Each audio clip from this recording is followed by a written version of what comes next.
Hey everyone, and welcome back to another video. And in this video, I'm going to be reviewing the LG UR8000. So this video is going to be particularly useful for individuals. Let's say that you just moved into a new home and you're looking to get a new TV. Well, this LG UR8000 is a pretty decent TV overall. So it's basically about 86 inches.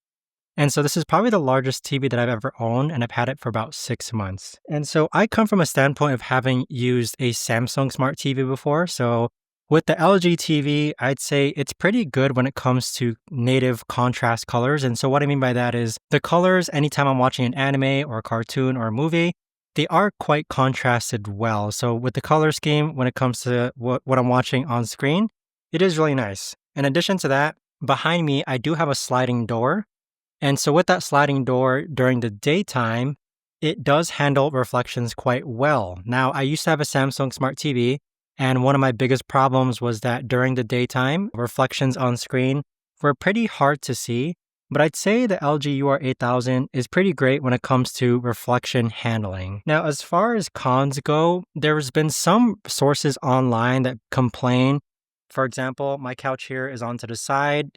It tends to have bad side viewing. So if we actually go ahead and let me show you what I mean. I don't really think it has too much of bad side viewing. So here I am at the side of my couch. But again, this is more opinionated when it comes to, I think it's pretty fine. So the layout of my living room is that we have a couch sitting directly in front of the TV. And then we have a couch to the side. Side viewing for this TV works perfectly fine. Like, I'm not all too picky. As far as far viewing, so if I even step behind my couch, it's pretty decent size for an 86 inch, okay? Right now on the camera, it's not the best when it comes to display. So with this TV overall, you have a bunch of HDMI ports. Other things I like about it is that the interface is pretty robust as far as comparing it to a Samsung Smart TV. But I'd say one of the things I really don't like about it is how the remote handles. And so sometimes when you use the remote, like a cursor appears. So let me actually show you what I mean. So if I press the home button, you can see that I have this cursor here. I think this is kind of gimmicky. I really don't like the option to use this cursor. I mean, again, this is just based on me having used it, but it seems like you can see like it wobbles a lot, it shakes a lot, and it does require precise handling. I'd rather have a more responsive touchpad, kind of like the Apple TV, when it comes to using this remote. Now, with that being said, I do mostly use my Apple TV in order to watch on my LG TV.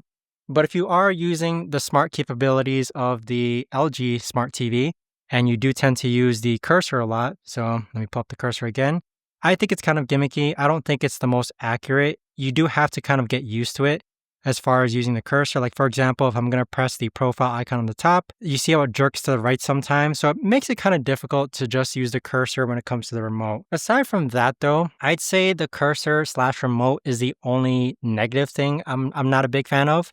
And so with that, I'd say the biggest things is like, it's a great TV. It's a great size. It's a great price as well. The reflection thing, I do notice quite a difference when it comes to my old Samsung Smart TV versus the LG UR8000.